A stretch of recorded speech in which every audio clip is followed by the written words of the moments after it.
भगवान श्री कृष्ण के अमृतमय संदेश को हम सभी आत्मसात कर रहे हैं। गीता में भगवान श्री कृष्ण ने जो संदेश उपदेश हम सभी के लिए दिए हैं वह किसी एक देश के लिए, जाति बिरादरी के लिए, वर्ग समूह के लिए नहीं, समस्त मानव मात्र के लिए है। इसलिए वो कहते हैं कि अर्जुन, घट घट वासी अंतर्यामी ईश्वर सबके हृदय में विराजमान है। कोई भी ऐसा मनुष्य नहीं जिसके अंदर कोई प्राणी नहीं, जड़ चेतन में सब जगह परमात्मा विराजमान है। ईश्वरः सर्वभूतानां हृद्देशे अर्जुन तिष्ठति भ्रामयन् सर्वभूतानि यंत्रारूढ़ानि मायया। सबके हृदय में भगवान का निवास है और कोई भी ऐसा नहीं, जड़ चेतन समस्त के अंदर वह सर्वंतर्यामिन शुद्ध बुद्ध मुक्त स्वभाव, वह असीम, वह अनंत, वह सर्वव्यापी सत्ता सर्वत्र विराजमान है। वह अखंड है, अजन्मा है, निर्विकार है, सर्वशक्तिमान है, दयालु है और वही न्यायकारी है, पतित पावन है, मन भावन है, जगदाधार है, जगदीश है, सच्चिदानंद स्वरूप वही परमेश्वर है। अनंत अनंत नाम उस परमेश्वर के है। इसलिए कहा जाता है एकम सद विप्रा बहुधा वदन्ति। एक ही सत्य स्वरूप परमेश्वर को अनेक अनेक नामों से, अनेक अनेक रूपों में मनुष्य पुकारता है। झोलियां सबकी फैली हैं, देने वाला मालिक एक ही है। उसके नाम अलग अलग हैं, उसको पुकारने के तरीके अलग अलग हैं। वह अलग अलग ढंग से, अलग अलग विधि से पुकारा जा सकता है, लेकिन जो सब पर कृपा कर रहा है वह एक ही है और वो सबके हृदय में विराजमान है। उस प्यारे ईश्वर को अलग अलग रूपों में हम लोग अलग अलग तरीके से, अलग अलग भाषा में, अलग अलग भाव में पुकारते रहते हैं और सब अपने अपनी विधि को ठीक कहते हैं। जो रास्ता भगवान तक चला जाए वही तो रास्ता ठीक है। लेकिन ये बात ध्यान रख लीजिए कि बाहर के शब्द, बाहर की क्रियाएं तभी सफल होती हैं जब इन क्रियाओं के पीछे जो हमारा हृदय का भाव है वो जुड़ जाए। क्योंकि हम अपने पूजा पाठ विधि विधान के माध्यम से, अपनी श्रद्धा और अपने विश्वास के माध्यम से अपना प्रेम ही भगवान तक पहुंचाते हैं। और वो प्रेम जब हमारे हृदय से उपजता है और हम तल्लीन होकर परमात्मा को पुकारते हैं तो पंख लगाकर आपका प्रेम उड़कर भगवान के चरणों तक पहुंचता है। और जिस विधि में यंत्र की तरह, किस इंस्ट्रूमेंट की तरह से आप कोई विधि पूरी करते हो लेकिन भावना नहीं हो तो समझ लेना आप बाहर खड़े हुए हैं। इसलिए भाषा का कोई झगड़ा नहीं कि किस भाषा में भगवान सुनता है। बस ये ध्यान रखना कि भाव से ही सुनता है। किसी भी भाषा के माध्यम से आप अपना भाव भगवान के प्रति व्यक्त करें, वह भाव भगवान तक पहुंचता है। और जिसमें फूल है लेकिन फूल में खुशबू नहीं है तो समझ लीजिए कि फूल फिर बिना सुगंध का व्यर्थ ही है। और या फिर उस फूल में फल लगे तो हम ये कहेंगे कि हमारे भक्ति में जब तक भावना नहीं है तब तक फिर वह भक्ति अधूरी है। लेकिन इसके लिए कहा जाता है कि ऐसी लगन लगाओ, ऐसा ही भाव जगाओ, भक्ति की सुधि यूं करो जैसे दाम कंगाल। कंगाल, गरीब, दुखी, दीन व्यक्ति के पास गिने चुने पैसे हों पॉकेट में तो चलेगा फिरेगा, जाएगा आएगा, उठेगा बैठेगा, लेकिन उसका ध्यान अपनी पॉकेट में रहेगा, अपनी जेब में रहेगा, वहां से ध्यान हट नहीं सकता। और अगर वो कहीं जंगल में जाते जाते किसी पेड़ के नीचे आराम करने के लिए लेट भी जाए, सोएगा जरूर, लेकिन ध्यान कहाँ रहेगा? पॉकेट में रखे हुए अपने पैसे पर, कि मेरा कोई ये धन छीन न ले जाए। ध्यान उसका अपने पैसे पर रहता है। ऐसे कहते हैं कि उठो बैठो चलो फिरो, भीड़ में रहो, अकेले में रहो, निर्जन में रहो, वन में रहो, कहीं भी रहो, लेकिन आपका ध्यान अपने परमात्मा में रहे। कंगाल के लिए धन कीमती है, मूल्यवान है, अपने जान से भी प्यारा लगता है उसको। जिस दिन आपको सबसे ज्यादा मूल्यवान परमात्मा का नाम लगने लग जाएगा और आप उसका मूल्य समझेंगे, उसकी कीमत समझेंगे, जब आप उसके प्रति ध्यान लगाए रखेंगे, बस उसी समय भावना जागकर आपका कल्याण करेगी। भक्ति का ढंग यही है। कबीर साहब फरमाते हैं, भक्ति की सुधि यूं करो जैसे नाद कुरंग, जैसे हिरन बहेलिए के तान सुनकर, उसकी बांसुरी के तान सुनकर अपना खाना पीना भूलकर उधर ही लगन लगाए खड़ा रहता, और बहेलिए का तीर, शिकारी का तीर लग जाता है उसको, लेकिन वो बांसुरी की धुन पर ध्यान रहता, प्राण छोड़ता। कहे कबीर बिसरत नहीं प्राण तजे ते ही संग, भूलता नहीं है, उसी तरफ ध्यान लगाए लगाए प्राण निकल जाते हैं। जब तक जीवन चले, सांस चले, कुछ भी रहे, सुख रहे दुख रहे, दुनिया के दुखों का तीर तो लग ही रहा है, लेकिन जिसको परमात्मा की लगन लगी हुई है, आखिरी दम तक भी जिस व्यक्ति का ध्यान भगवान में लगा हुआ है, कहते हैं भक्ति तो सफल उसी की होगी। भक्ति की सुधि यूं करो जैसे कामी काम, कहे कबीर बिसरत नहीं निस्दिन आठो याम। काम विकारी व्यक्ति को सारा दिन ध्यान उधर ही रहता है, एक पल के लिए ध्यान इधर उधर नहीं जाता। ऐसे ही व्यक्ति का ध्यान अपने लिए, अपने परमात्मा के लिए अगर लग जाए तो भक्ति सफल हो जाएगी। इसलिए सभी को अपनी भक्ति बनाए रखने के लिए हर दिन प्रयास करते रहना चाहिए कि लगन कितनी है, हमारी भावना कितनी है।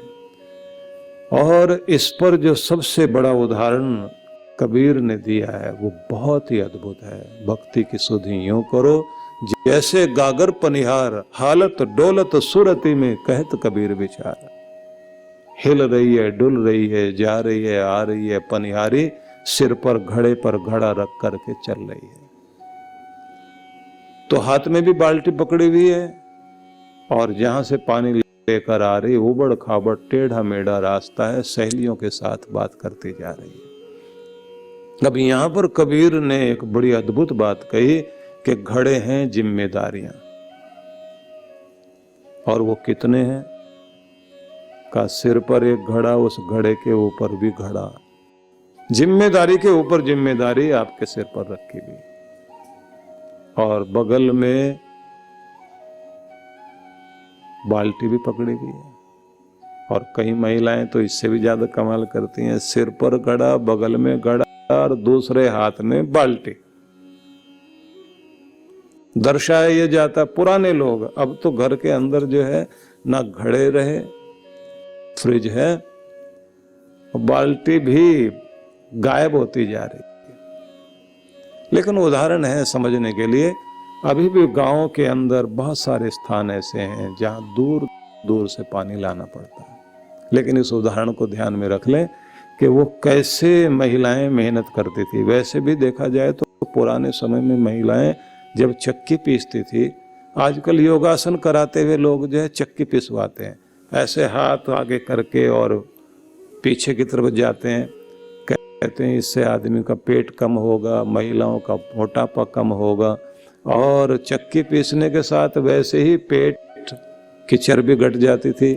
और फिर जब आदमी सिर के ऊपर घड़े महिलाएं लेकर चलेंगी तो कमर लचकती हुई चलेगी, तो उनके अंदर जो है लचीलापन रहेगा, और जिसकी रीढ़ लचीली बनी रहती है और आखिर तक लचीली बनी रहे तो ये ध्यान रखना उसकी जवानी भी बनी रहती है।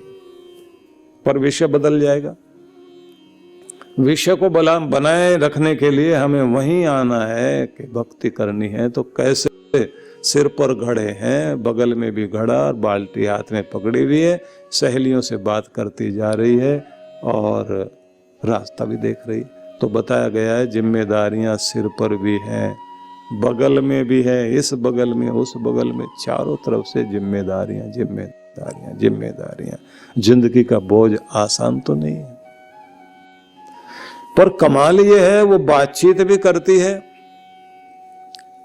और घड़े भी संभाले हुए हैं। अब उसका ध्यान कहां है? ध्यान है घड़े के ऊपर रखे हुए घड़े पर। अगर वहां से ध्यान हटा तो घड़े गिर जाएंगे नीचे, क्योंकि घड़ों को पकड़ तो नहीं रखा। घड़े सिर पर रखे हैं तो ऐसे ढंग से रखें, बैलेंस बना हुआ है और गर्दन ठीक है, तो बैलेंस बनाने के साथ उसका ध्यान घड़े पर रखे हुए उस घड़े के ऊपर वाले घड़े के किनारे पर है। देख रही है, चल रही है, ध्यान ऊपर। बात कर रही है, ध्यान ऊपर। बात करते समय भी ध्यान ऊपर, जिम्मेदारियों का बोझ उठाए हुए भी ध्यान ऊपर और रास्ता देखते हुए भी ध्यान ऊपर। मतलब अपना ध्यान वहां, बैलेंस वहां से किया हुआ है। किसी भी व्यक्ति को बैलेंस करने के लिए परमात्मा की कृपा की ही जरूरत पड़ेगी, नहीं तो कहां आदमी का बैलेंस बनता है भाई। दुख भी और दबाव भी आपका रोज तो बैलेंस बिगाड़ता है। किसी की कड़वी बात ने बिगाड़ दिया और किसी की गाली ने बिगाड़ दिया और किसी ने ललचा करके बिगाड़ दिया आपका बैलेंस। रोज आपका दिमाग घूमता रहता, आज ये चीज मिल जाए और पता लगता नहीं मिल रही, उसी समय आदमी का हाल खराब हो जाता है। क्योंकि लोग हैं खुश कर देंगे 2 मिनट में। जिसका ध्यान ऊपर लगा हुआ है उसका तो बैलेंस बना रहेगा, और जिसका ध्यान ऊपर से मतलब परमात्मा, भगवान के साथ संबंध जोड़े रखोगे तो आपका बैलेंस बना रहेगा। और जिम्मेदारियां संभाले संभाले प्रार्थना क्या करनी है? जिम्मेदारियां कितनी भी दे मेरे परमात्मा, लेकिन मेरे कंधों को इतना मजबूत करके हर जिम्मेदारी को उठा सकूं, और मेरे मन को भी इतना प्रबल बना कि न कभी हारूं, न कभी टूटूं, न कभी घबराऊं, न कभी दुखी हों। हर स्थिति परिस्थिति में मेरे मन को मजबूती देना कि मैं हर स्थिति से बाहर निकल सकूं और खुद भी मजबूत बनूं, दूसरों को भी बनाऊं। क्योंकि एक कायर आदमी सबको जिस हाल में पहुंचा देता, फौज में एक कायर भागने लग जाए सबको मरवा देगा वो। एक कायर आदमी सबका हाल खराब कर देता है। गंदी मछली तालाब के पूरे तालाब के अंदर की स्थिति खराब कर देती है। किसी घर में किसी का गुस्सा, किसी की बदतमीजी, किसी का गलत व्यवहार सबकी शांति भंग करते हैं। तो आपको ध्यान रखना है कि अपने आप को बैलेंस करते रहने के लिए, दुनिया के लोगों से बैलेंस नहीं बनेगा। ये तो बैलेंस बिगाड़ने का काम करते हैं, ये तो मेंढक तोलने जैसा काम है। पंजाब वाले लोग मेंढक को डड्डू बोलते हैं। मेंढक तोलना आसान बात है क्या? अगर तोल भी लिए, थैले में भर लिए किसी ने, और 2 थैले में भरने के बाद उसके बाद तोलने के लिए कोशिश की, मेंढकों ने कहा गड़बड़ हो गई है, तो मूछ का सवाल है, नाम को बट्टा लग जाएगा, ये तराजू में तोलने लग गया है, तो अब जो है ना तुलने मत देना। वहीं उछलना शुरू कर दिया, बिगाड़ दिया बैलेंस उसका। तोल के दिखा। वो मेंढक चारों तरफ है भाई, ये डड्डू चारों तरफ हैं जो आपका बैलेंस बिगाड़ रहे हैं। एक आदमी है क्या? आपके घर से लेकर बाहर तक सब लोग आपका बैलेंस बिगाड़ने में तो लगे हुए हैं। और जिस दिन आपने परमात्मा के साथ संबंध जोड़े रखा, संभालने वाला भी तू ही है, देने वाला भी तू ही है, रक्षा करने वाला तू ही, मेरी आज तक सारी इज्जत मान सम्मान रखने वाला तू ही तो है, रक्षक तू ही है भगवान। मैं तो तेरे सहारे हूँ। और उसका रक्षक कवच जब आपको मिलता है तो आप संभल कर चलते हैं। इसलिए ध्यान रखना कि अपनी जिम्मेदारियों का बोझ उठाना, लेकिन ध्यान अपने भगवान में लगाए रखना, रास्ता भी देखना है, चलना भी है, ध्यान ऊपर लगाए रखो। जिंदगी का कोई रास्ता चुनते समय भगवान पर ध्यान जरूर लगाए रखना। चुनना अपने जीवन का रास्ता बहुत जरूरी है। चुनाव करने में हम लोग गलती करते हैं, परमात्मा से मांगने में भी गलती करते हैं। शिव जी की उपासना करने के लिए बैठे दो भाई एक ही कुल में पैदा हुए थे। राम जैसे शिव की उपासना करके रावण को जीतने के लिए गए थे ना, तो रावण शिव उपासक था और विभीषण भी। तो रावण ने भगवान शिव से क्या मांगा? मुझे आप सोने की लंका दो, धन वैभव दो। जब विभीषण का नंबर आया तो उसने अपने भगवान से क्या मांगा? न धन चाहिए, न महल चाहिए, आपकी कृपा बनी रहे और आपकी भक्ति बनी रहे। भगवत कृपा मांगी, धन वैभव नहीं मांगा। जिसने भगवत कृपा मांगी, भक्ति, सत्य, धर्म का मार्ग मांगा, तो पूरी जिंदगी धर्म, सत्य, आस्था के साथ चलता रहा। तो सारी लंका जल गई, लेकिन विभीषण सुरक्षित रहा। सोचिए, कृष्ण के द्वार पर दुर्योधन भी गया, अर्जुन भी गया। एक ने कृष्ण से कृष्ण की कृपा मांग ली और दूसरे ने कहा नहीं, आप अपने अस्त्र शस्त्र, सेना वैना सब दे देना, क्योंकि जीतने के लिए तो यही चाहिए। आदमी जो है दुनिया में यही सोचता है, जीतने के लिए धन चाहिए, मकान चाहिए, जमीन चाहिए, जायदाद चाहिए, इसी से तो जीतेंगे। और जब आदमी ये मांगता है कि परमात्मा मुझे तो आपकी कृपा चाहिए, क्योंकि मेरी जीत नहीं है, जीत तो आपकी है, आपकी कृपा ही जीतेगी, आपका सहारा ही मेरे लिए सबसे बड़ा सहारा है, इसलिए मुझे और किसी का सहारा नहीं चाहिए, मुझे तो केवल आपका सहारा चाहिए। चुनाव अगर ठीक कर लिया तो कृपा वहीं पर होती है। ज्यादातर लोगों ने चुनाव करने में ही गलती की है। इसलिए निर्णय करना इसी बात का है कि जीवन के मार्ग पर चलते चले जाओ, ध्यान आपका ऊपर रहे, ध्यान वहां से भटकने नहीं देना, और व्यवहार भी निभाना पड़ेगा। जैसे वो पनिहारी घड़े लेकर चल रही है और बातचीत कर रही है, तो बातचीत अपनी सहेलियों के साथ कुछ बोलना तो पड़ेगा ही, बात तो करते हुए जाना पड़ेगा। मतलब ये दुनिया का व्यवहार भी निभाओ, ध्यान ऊपर, जिम्मेदारियां निभाओ, ध्यान ऊपर। और अगर आपको कुछ निर्णय भी लेने हो तो अपने निर्णयों के लिए अपना मार्ग चुनते समय भी ध्यान भगवान में लगाए रखना। मतलब यही कहना उससे कि मेरी बुद्धि को, मेरे बुद्धि के रथ को हाँकने वाले, चलाने वाले तुम बन जाओ, क्योंकि फिर बुद्धि बुद्धि नहीं, सुबुद्धि बनेगी। जिसको भगवान सुमत बख्शता है, जिसको भगवान सुबुद्धि प्रदान करता है, बख्श देता है भगवान जब किसी को, प्रदान करता है जब भगवान किसी को सुमति, उसका परिणाम क्या होता है कि उसको फिर सब तरह की रिद्धि, सिद्धि, समृद्धि, प्रसिद्धि सब चीजें प्राप्त होने लगती हैं। जिसको भगवान सुमत बख्शता है, जिसको भगवान सुबुद्धि प्रदान करता है, बख्श देता है भगवान जब किसी को, प्रदान करता है जब भगवान किसी को सुमति, उसका परिणाम क्या होता है कि उसको फिर सब तरह की रिद्धि, सिद्धि, समृद्धि, प्रसिद्धि सब चीजें प्राप्त होने लगती हैं, सब कृपा मिलने लगती है। इसलिए भगवान श्री कृष्ण ने कहा, ईश्वरः सर्वभूतानां हृद्देशेर्जुन तिष्ठति भ्राम्यन् सर्वभूतानि यंत्रारूढ़ानि मायया। यंत्र आरूढ़ानि, यंत्र पर रख कर के जैसे कोई चीज चला दी गई हो। रेलगाड़ी पर सवार तो रेल लेकर जा रही है सबको, इसी तरह से किसी चीज पर आप बैठे हुए हो, हवाई जहाज पर बैठे हो, गाड़ी पर बैठे हो, किसी चक्र पर बैठे हो, वो आपको घुमा रहा है, चला रहा है, तो आप किसी यंत्र पर बैठे हुए हो और आपको जैसे घुमाया जा रहा, तो यंत्र कौन सा? शरीर ही यंत्र है। इस पर यह आत्मा बैठी हुई है और हम सब अपने गुण कर्म स्वभाव के अनुसार इस दुनिया में चक्कर लगा रहे हैं। इस दुनिया में हम लोग अपना अपना कर्म कर रहे हैं, लेकिन कर्म कर रहे हैं तो हमारे जैसे संस्कार, जैसी नियत, जैसी हमारी वृत्ति बन गई, जैसा हमारा स्वभाव बन गया, जैसे संस्कार पिछले जन्म के लेकर आए, उसी के अनुरूप हम लोगों की आदतें बन गई हैं।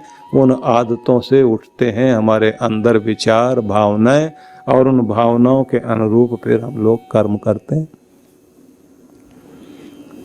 इसलिए कुछ लोग बेईमानी करके ही सोचते हैं रास्ता बस यही है, और कहते हैं धन कमाना है तो तरीका तो यही है, हरकत में ही बरकत है, कुछ न कुछ तो हरकत करनी पड़ेगी।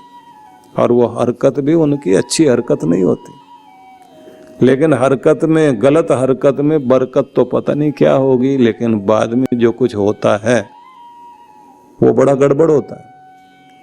आदमी का खाया पिया सारा सब कुछ निकलता है। इसलिए जो सही ढंग से चलता चला जाएगा, उस व्यक्ति को आप ये कह सकते हैं धीरे धीरे धीरे धीरे उसके जीवन में सारी चीजें जुड़ती जाती हैं, लेकिन वो बढ़ता जाता है, घटता नहीं जाता। संतोष है मन में, संतुलन है मन में, तृप्ति है मन में। जो कुछ भगवान ने दे रखा है, उसके शुभ संस्कार होने के साथ साथ घर के लोग भी गलत तरफ नहीं जाते। गलत कमाई आने का परिणाम होगा, गलत आदतें लगेंगी, गलत दिशा में जाएंगे, नियत बिगड़ेगी तो नियति भी बिगड़ेगी, किस्मत बिगड़ जाएगी। इसलिए ये ध्यान रखना चाहिए, नियत को ठीक रखो तो नियति भी ठीक रहेगी। तो कहा गया है कि सबको सबकी आदतें घुमा रही हैं। हमारी आदतें जैसी बन गई, पहले हम लोग हर दिन अपनी आदत बनाते हैं, जिनके साथ रहेंगे, जिनके साथ बैठेंगे, जैसा सोचेंगे, जैसा करेंगे, उस सब से हमारी आदत बनती जाती है। आदत बनाने का काम हम रोज कर रहे हैं। आदत जब हम दोहराते दोहराते किसी काम को बार बार दोहराते हैं, प्रैक्टिस करते जाते हैं, एक ही चीज को बार बार दोहराते जाते हैं, उससे हमारी एक आदत बन जाती है। और वो जो आदत बन जाती है, तो फिर ये ध्यान रख लेना, फिर आप जिंदगी को नहीं चलाते, आपको आपकी आदतें चलाती हैं।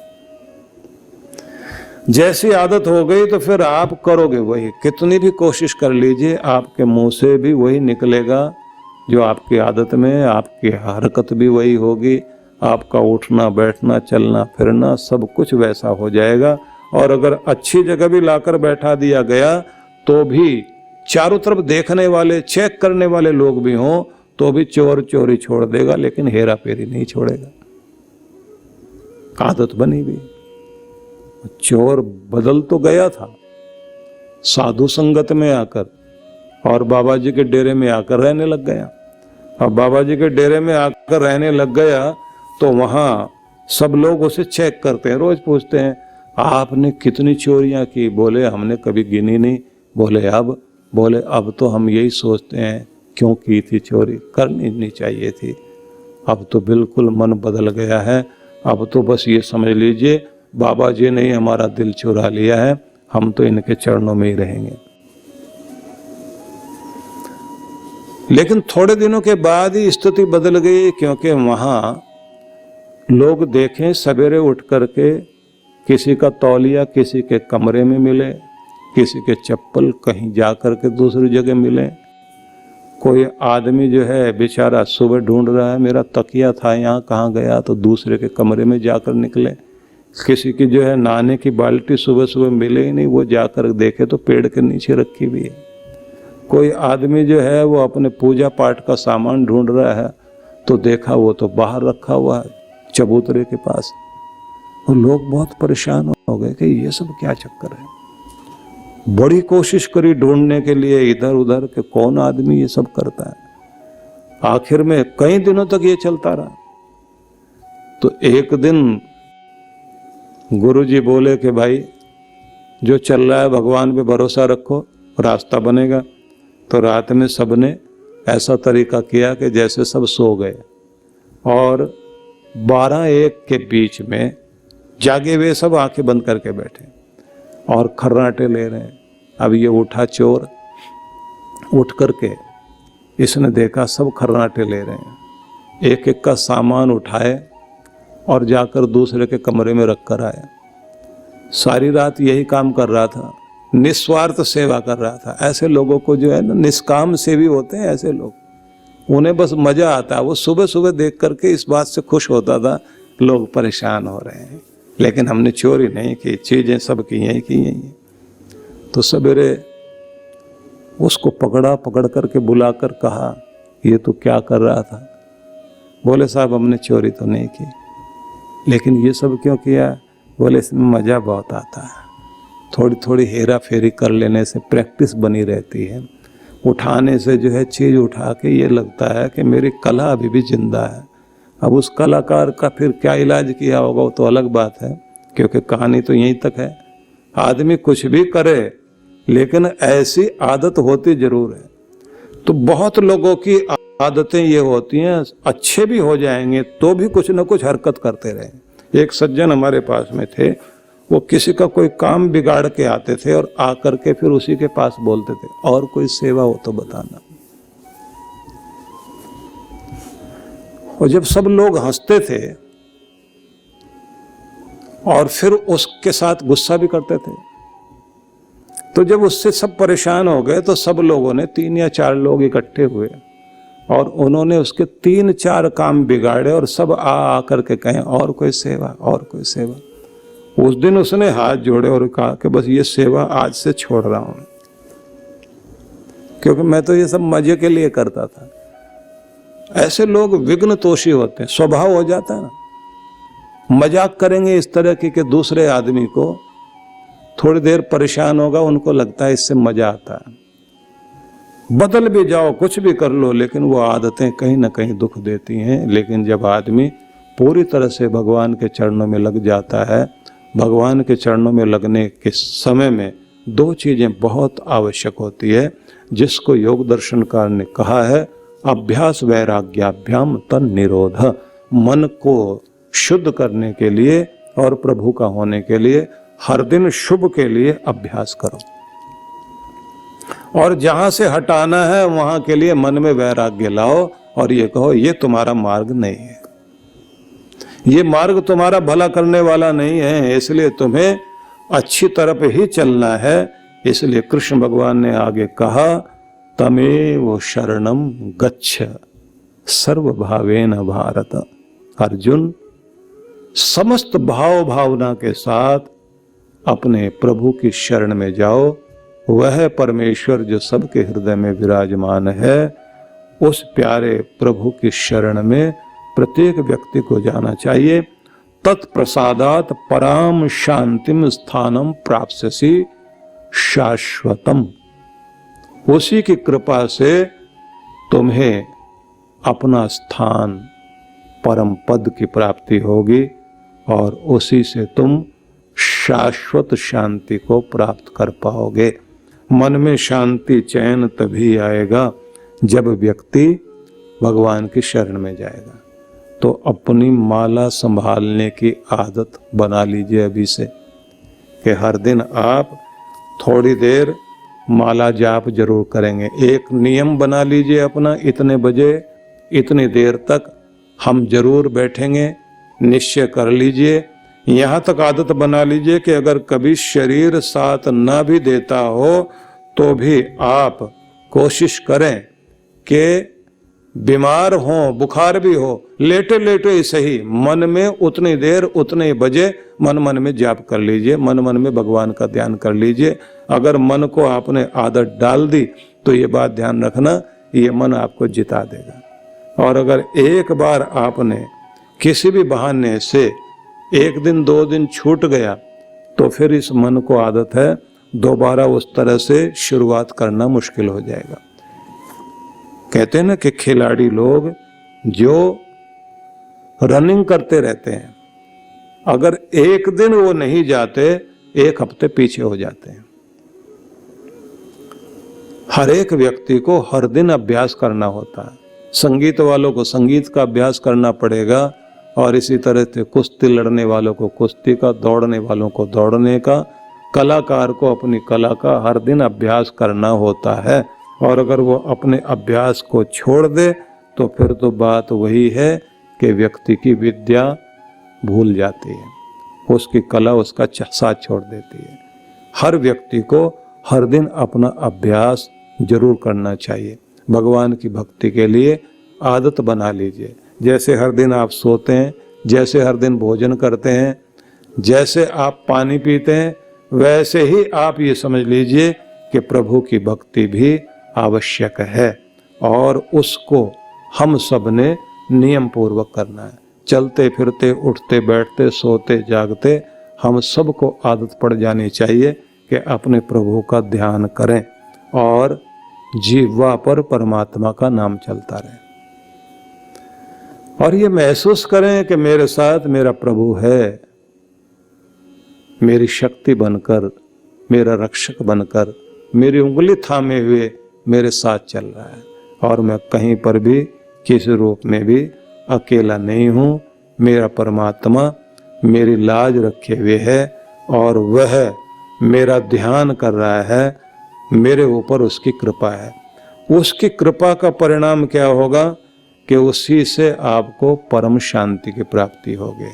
उसी की कृपा का परिणाम होगा आपकी बुद्धि सुबुद्धि रहेगी, आपका चुनाव सही होगा।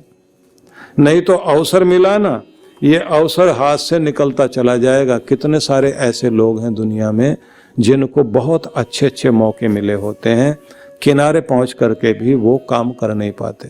पुराने समय में कथा कही जाती है कि बहुत पुराने समय के लोगों की कथा है जिसका सार ये है कि कुबेर ने प्रसन्न होकर किसी एक व्यक्ति को कहा कि आज तुम्हारे लिए एक दिन सौभाग्य का दिन है। आज के दिन जो कुछ भी तुम शुभ मुहूर्त में जो कुछ पाना चाहते हो, 2.5 घंटे का शुभ मुहूर्त है। इस शुभ मुहूर्त में तुम्हारे लिए मैं अपना खजाना खोल रहा हूं, जो चाहो उसमें से ले लो। अब व्यक्ति जो है चुनने का मौका होता है व्यक्ति के पास में। द्वार खोला, अंदर गया और देखा तो इतनी तरह की तांबे की चीजें सामने पड़ी हुई हैं, ऐसी ऐसी सुंदर चीजें। देखते ही इतना चमत्कृत हुआ, उसे लगा कि ये सब मैं अपने पास रख लूं तो कितना अच्छा हो। लेकिन जैसे जैसे ढूंढता हुआ, चीजें उठाते हुए, देखते हुए किस किस चीज को ले जा सकता हूं, जैसे आगे बढ़ा तो पता लगा आगे तो चांदी का भी खजाना रखा हुआ है। चांदी वाली चीजों को वो सोचता है कि ये भी इकट्ठी हो जाए तो कितना अच्छा। तांबा छोड़ते हैं तो चांदी पकड़ते हैं। चांदी को उठाने के लिए तैयार हुआ तो कितना कितना मैं लेके जा सकता हूं। तभी ध्यान में आया कि आगे तो और चमक है, सोना है। सोने को उठाने के लिए तैयार हुआ तो पता लगा कि हीरे जवाहरात वगैरह कुछ ऐसी चीजें दिखाई दे रही हैं। तो वहां उसको बहुत तरह के जवाहरात दिखाई दिए, मोती, मूंगा, माणिक्य, पन्ना, ये सब चीजें जो है, नीलम, पुखराज वगैरह सब दिखाई दिए। और वो एक एक को उठाए और कहे ये वाला ठीक है या ये वाला ठीक है, ये वाला लूं या वो। और उसके बाद आगे जो उसको वाइट वाइट चमकते हुए दिखाई दिए, उससे समझ में आ गया तो ये तो हीरे हैं आगे। वहां जाकर उसने कहा कि इनमें से भी कोई बड़े वाला चुनता हूं। अब वहां उठाते उठाते एकदम घंटा बजा और उसे कहा बाहर निकलो, तुम्हारे 2.5 घंटे हो गए। जैसे इशारा किया गया बाहर निकलो तो वो माथा पीटे और कहे 5 मिनट दे दो। और हम अपनी जिंदगी के आखिरी समय में यही तो मांग रहे होते हैं, भगवान अब थोड़ा जीने का तरीका समझ में आया है, अब आप मुझे अवसर दो, अब देखो मैं क्या करता हूँ। जीवन के 50, 60, 65 वर्षों तक आदमी चीजें इकट्ठी करता रह जाता है और उसके बाद सोचता है कि चलो अब जो है जिम्मेदारियां पूरी हो गई, बच्चों की भी शादियां हो गई, पोते का मुंह देख लिया, चीजें सब हो गई। अब जो चीजें मैंने इकट्ठी की है, धन दौलत इकट्ठी की है, अब इसका आनंद लूंगा मैं। और उसके बाद पता ये लगता है कि आनंद कैसे लें। अब ठीक से ना तो चला जाता है, ना भोजन ठीक से डाइजेस्ट होता है, दांत भी गड़बड़, आंत भी गड़बड़, आंख में भी परेशानी है। और अब तो जो है हार्ट में भी कुछ कुछ दिक्कत है, तो क्या करें, चीजें हैं। भगवान ने चने दे दिए लेकिन दांत नहीं दिए, और जिन दिनों जो है दांत बढ़िया दिए थे उन दिनों चने नहीं दिए। जब उसने जोश दिया था तब होश नहीं है, अब होश आई तो जोश नहीं है, करे तो क्या। लगता है एकदम आदमी को धीरे धीरे कि जिंदगी हाथ से निकल रही है, अब क्या कर सकते हैं। जीवन का आनंद तब है जब आपके पास जो भी स्थितियां चल रही हैं उन्हीं में थोड़ा थोड़ा कार्य भी करते चले जाइए, धन भी कमाते जाइए, सेहत भी ठीक रहे, रिश्ते भी खराब ना हो, भक्ति भी चलती रहे, अपना एंजॉय भी करते रहें, अपना आनंद भी लेते रहें। सब चीजें साथ साथ लेकर चलोगे, आज आनंद मनाते हुए जिंदगी जी रहे हो तो आखिर तक जिंदगी में आनंद रहेगा। और अगर आज ये आप सोचते हैं कि धन कमाते कमाते हम लोग एक काम पूरा कर लें, उसके बाद में जो है सारी चीजें अपने आप आ जाएंगी, फिर कुछ भी वापस आने वाला नहीं है। बच्चे बड़े हो जाते हैं, देखते देखते आदमी पैसा कमाते कमाते बच्चों को भूल जाता है, घर परिवार का प्यार का ध्यान नहीं रखता, सेहत का ध्यान नहीं रखता, नींद खराब कर लेता है, चीजें आ जाती हैं। लेकिन जो सबसे कीमती फ्री में मिली हुई चीजें थी, नींद, स्वास्थ्य, प्रसन्नता, हंसना मुस्कुराना, वो सब चला जाता है। इसलिए भगवान की शरण में जाना, भगवान को पुकारना, परमात्मा से कहना कि मैं तुम्हारा हूँ, और अपने हर दिन भगवान को निमंत्रण देते रहो कि मेरे प्यारे परमात्मा, आप मेरे हृदय में विराजमान हो, मुझे एहसास कराओ कि तुम मेरे साथ हो और मैं कहीं भी अकेला नहीं हूँ। मेरे एक एक श्वास श्वास में तेरा नाम चल रहा है, और मैं निमंत्रण देता हूँ कि मेरी दुनिया में तुम पधारो।